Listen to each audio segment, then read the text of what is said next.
Hey, friend. Welcome to the Grief to Great Day podcast. Do you feel like you're going crazy? Is the shower the only place for you to really cry? Are you surrounded by people, but you still feel all alone? Do you want to be the you were before your loved one died, but you have no idea how to get there? I'm Steph Cabanis, Southern by choice, wife, turtle triathlete, Jesus follower, and fellow traveler in the journey of grief. I too struggled to breathe, questioned God and my faith, and thought I would never be happy again. But God took my brokenness and He turned it into a breakthrough. So if you're ready to understand how to navigate grief, lean into your faith and take just one step towards healing, then bring your ugly cry, get into a comfortable place, even if that's your bed right now, and let the healing begin. Girl, there's hope for your future. Come on in the house and join me on that couch. I'm Steph, and this is Grief to Great Day. Thank you for being here. I know this is a podcast you did not want to have to search for, but I hope you always feel welcomed and heard through these episodes. Grief to Great Day is downloaded in over 100 different countries in almost all the continents. This should tell you that you're not alone as you walk out the hardest journey of your life. And it tells me that there's a need to talk about grief from a Christian perspective.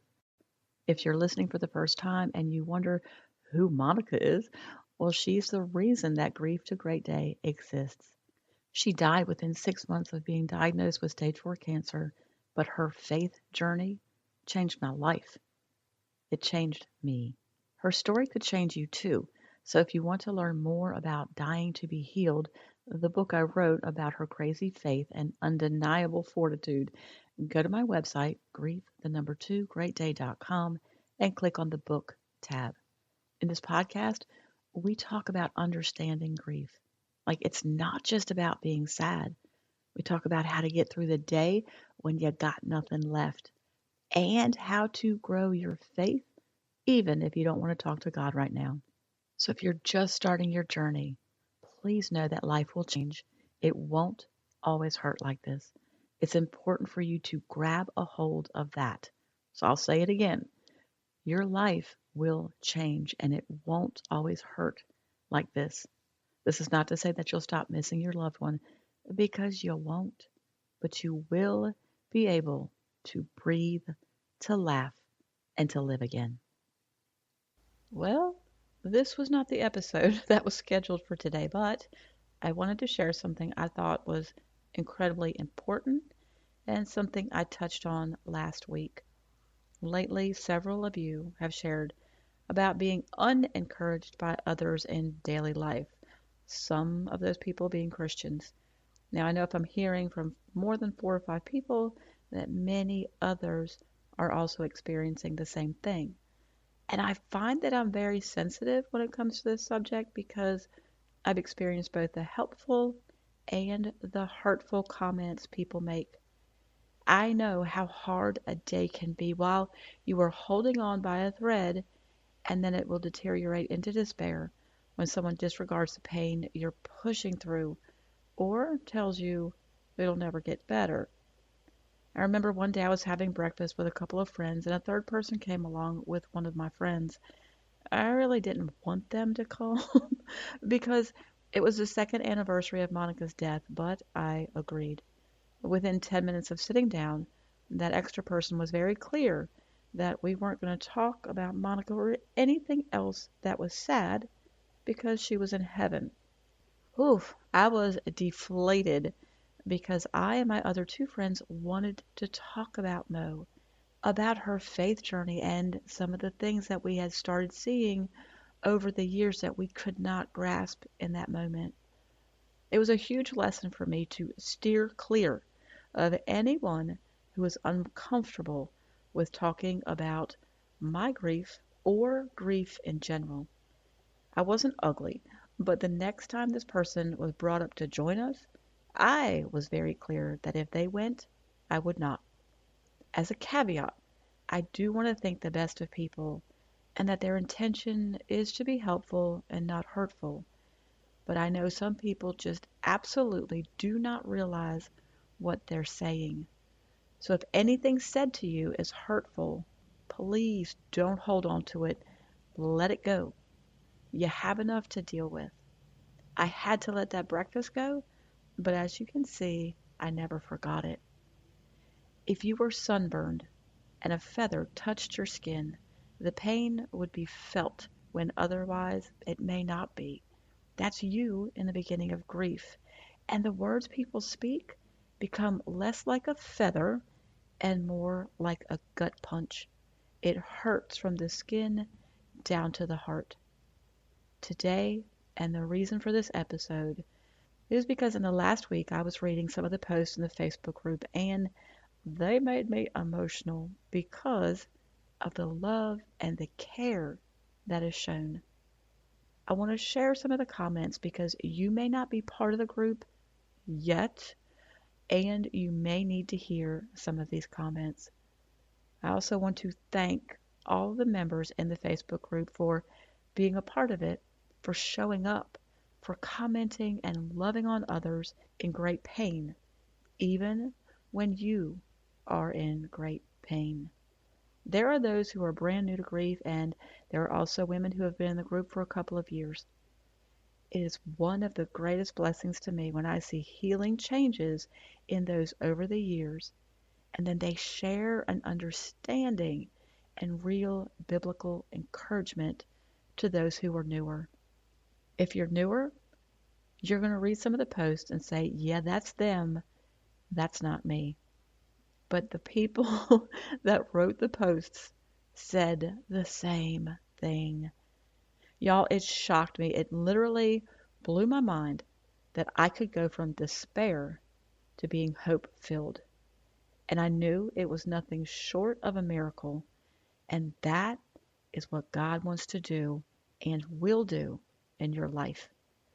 I am unable to not share the hope of God in grief because of the turn from despair and darkness to a quiet, confident trust in the Lord. Unfortunately, that level of trust isn't cultivated when all is well.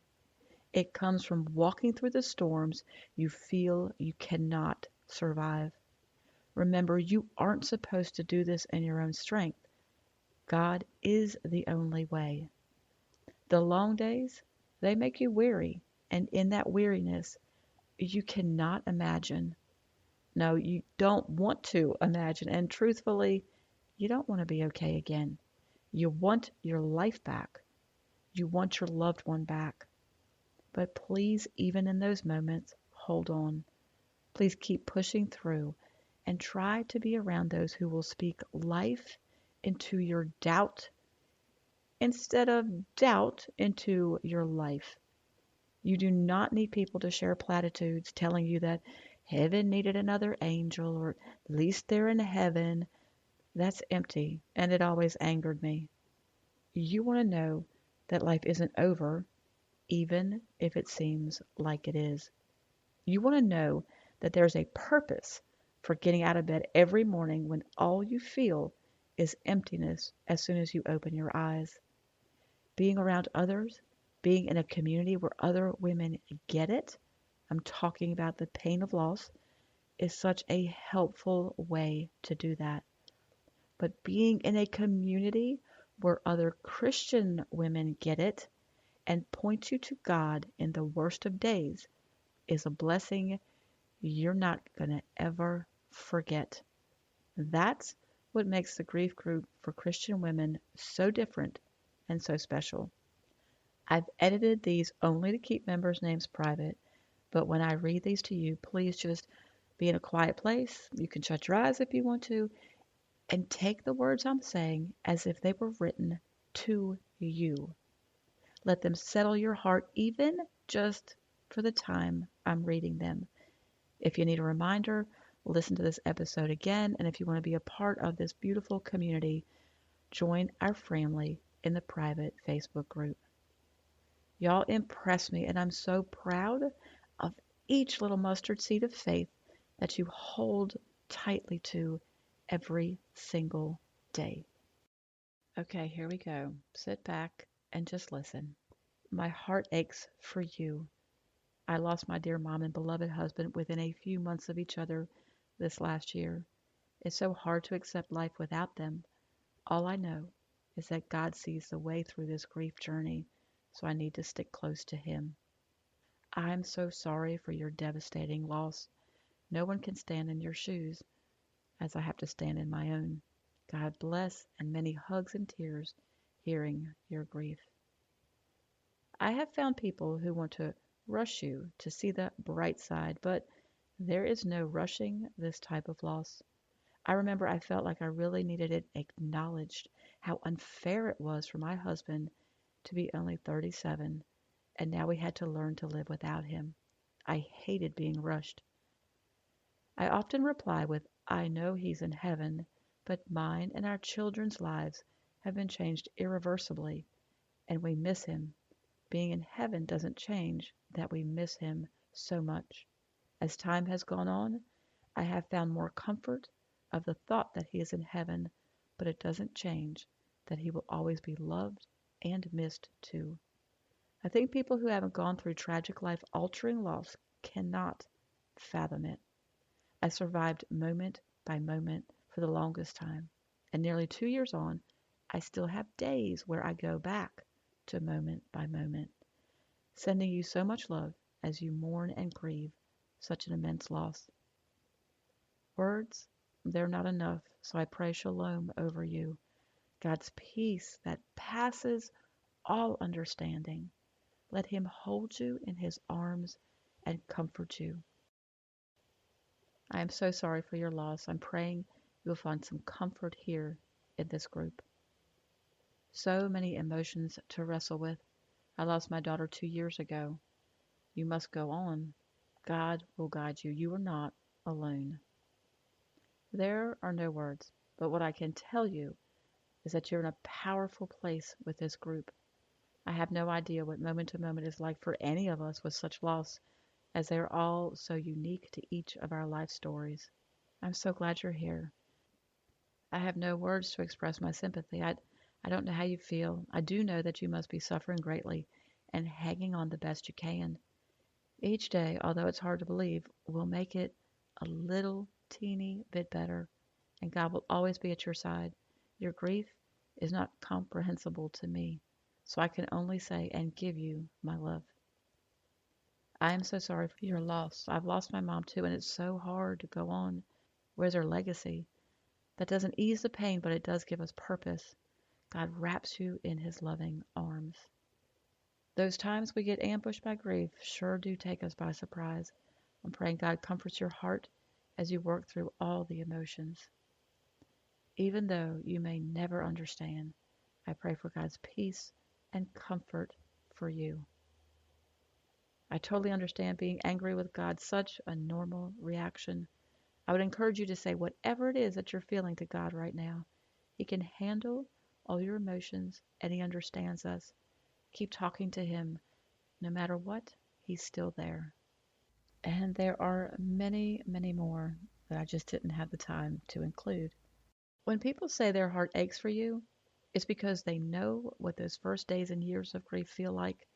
They don't sympathize with you, they empathize with you from a very deep level. And you know, I always stress the importance of pointing you to God in grief. And that is not because it's an easy or glib Christian response. Hear me on this. Pointing you to God is the only way that you're going to breathe, laugh, and live again.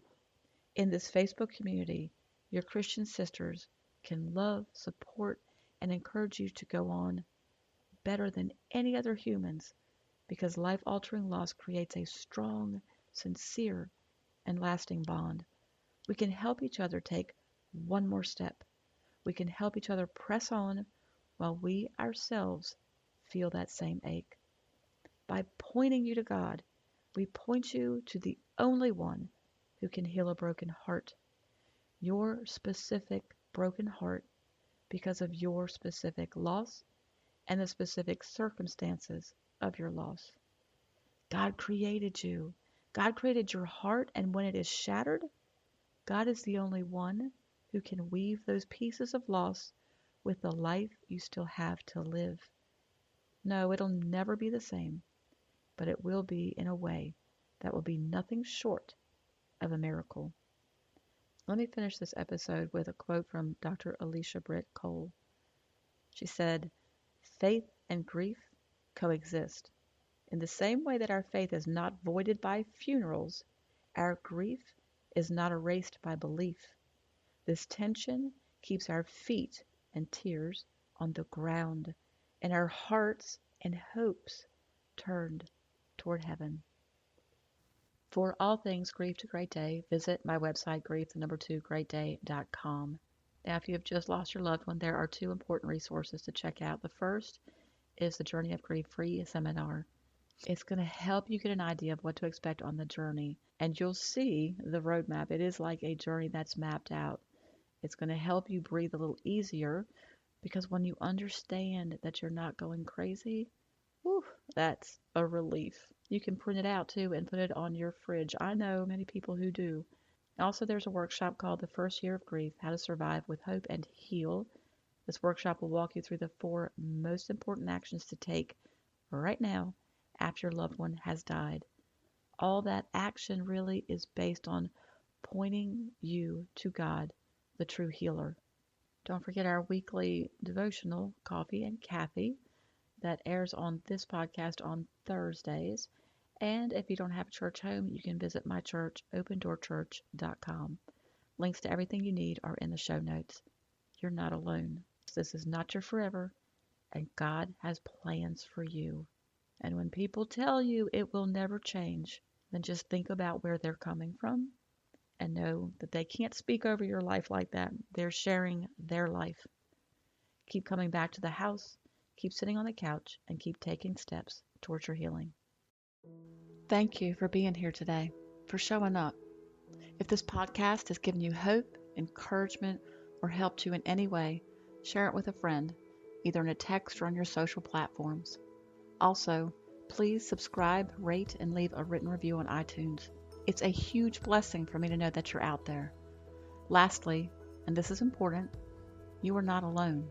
Connect with me on the Grief to Great Day website, the link is below, and sign up for our free newsletters.